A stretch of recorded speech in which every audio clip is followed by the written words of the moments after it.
Okay mga dol, maayong buntag no. So wala na ni intro.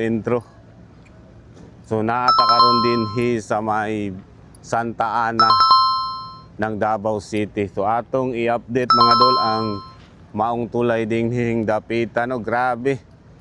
Dili basta-basta. Tungod kay nahumana kini siya no. So gani ang ginatrabaho nila ang katuna lang mga exit point no. Labi na dito sa may Bukana Bridge. So mga next year siguro dol basig i-open na kining maong tulay. So di lang po ta magbungat og bulan ha. So dili basta-basta dol oh.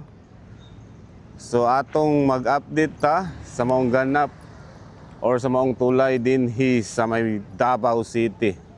O dili na basta-basta dol. So basig makaingon na pud mo dol ha, katong mga trolls diha nga bayaran nga mga vlogger. So basig mga ingon na pud mo nga mao ni ang inyong proyekto sa inyong amo ha, dili dol. Tungod kay kini nga proyekto mao ni ang programa ni dating Pangulong Rodrigo Duterte no sa iyahang build program. Grabe dol. Oh. So dili ni sa basta-basta dol ha. Solido kay ni pagkatrabaho no.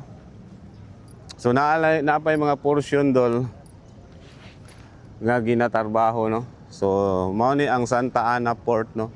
So kung mahumana kini dol, gwapo na kay ang Davao no. Pas na kayo, wala na po'y traffic.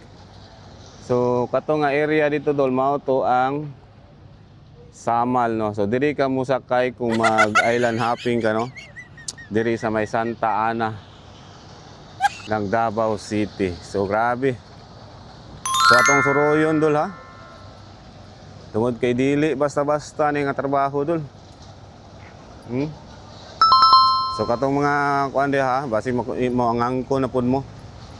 Oh, di ba?